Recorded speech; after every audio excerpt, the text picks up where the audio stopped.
Hello, everybody, and welcome to another episode from the Board Game Man. Well, today we are going to go back to 2004. This game is from Calliope Games. It is a 2 to 8 player game. This is a tile placement game. It is called Tsuro, the Game of the Path. Now, at the time of the taping, there's actually 2 sequels to this game, which is Tsuro of the Seas, made in 2012, and Tsuro Phoenix Rising just a couple years ago in 2019. Let's head on over to the gamers table, and I will show you how to play Tsuro.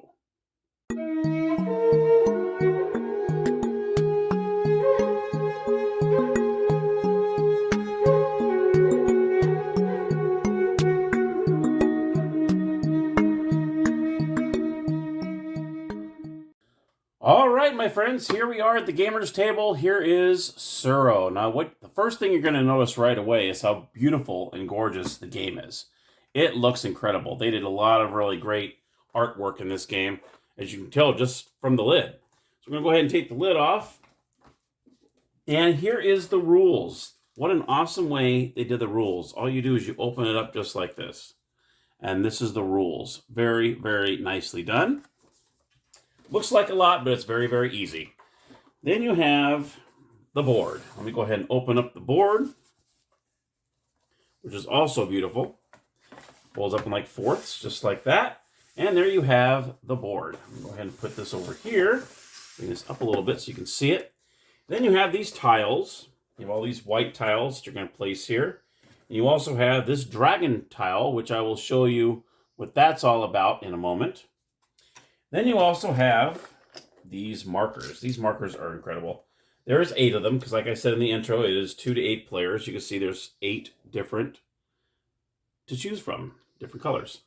I'm going to put this aside, and we'll go ahead and do a 4-player game. That way I can kind of show you the setup, how this works. So 4 players are going to go ahead and take some, let's see about this, and we'll pick these 4 colors. So we'll pick green, blue, white, and yellow. We'll go ahead and put the other 4 in the box, like so. There we go.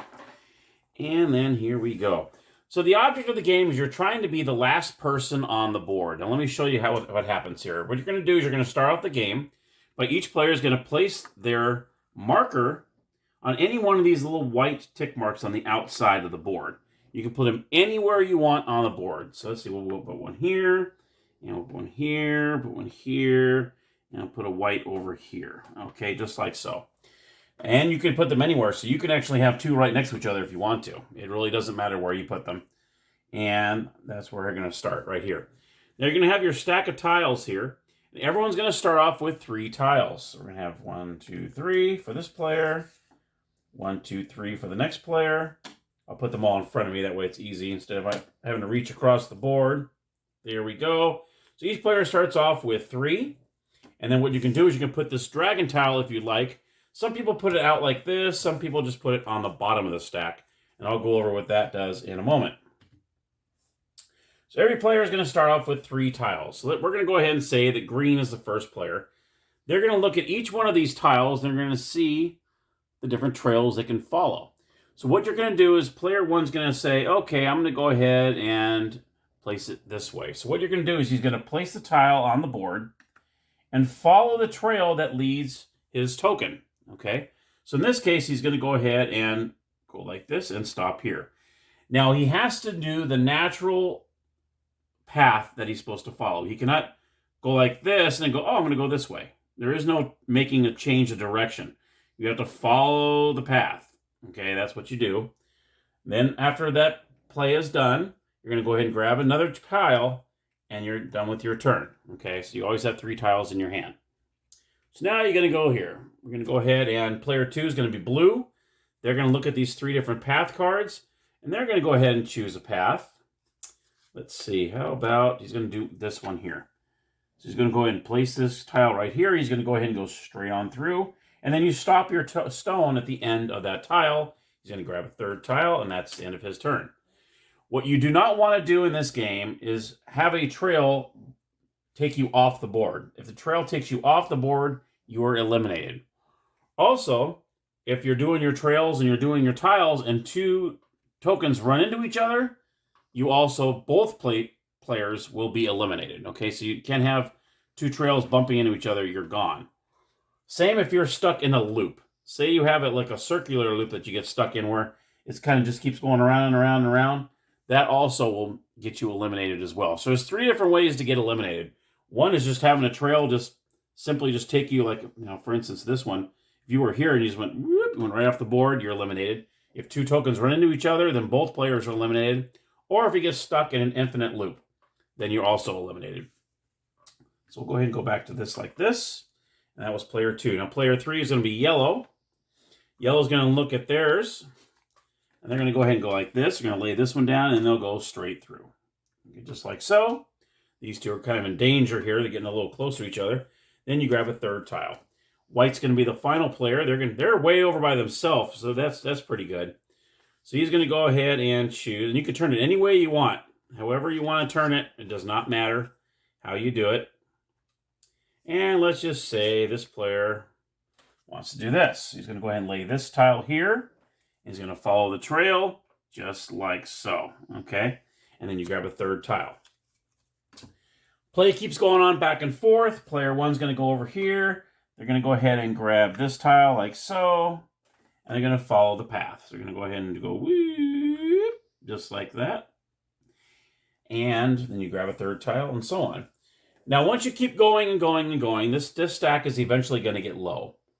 So let's just say it comes down to, a couple players that were playing and whatnot, and then the tiles run out. Let's just say this stack runs out, okay? What happens is, say player 1 plays a tile, they lay it here. Actually, they wouldn't lay it that way. They want to lay it like this, and they lay a tile.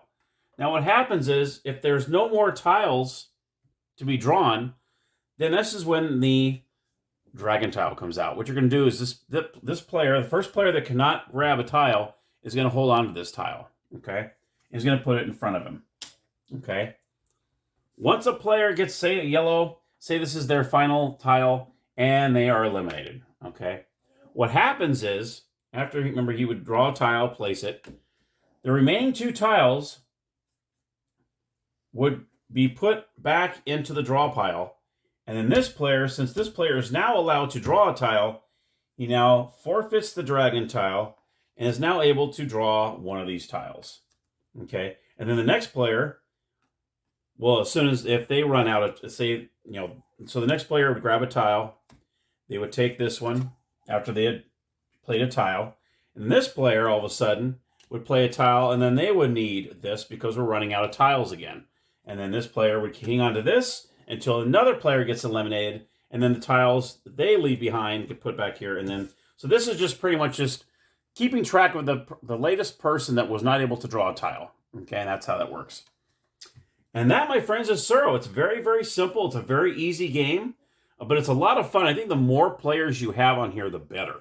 I know it's 2 to 8. 2, 3, I played this with 4 players. I played it with my wife, Linda, my sister, and my brother-in-law. And it was a blast with 4 players. It was a lot of, I can't imagine 8. I mean, 8 must be wild. Trying to ignore each other, trying not to run into each other. And what's cool, too, is if you have 2 tiles, say, see you have 2 on here, like so, because sometimes you might kind of go into each other and they both go into a different path, and say the white player goes, aha, and they lands this one, that leaves the green right off the board. And you can eliminate the green while the white stays on board. So I can imagine 8 players would be pretty amazing with this game. And like I said at the very beginning, the last player that remains on the board wins.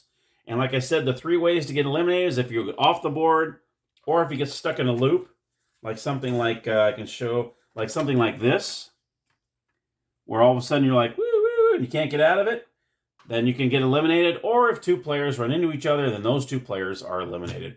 And that, my friends, is how you play Tsuro.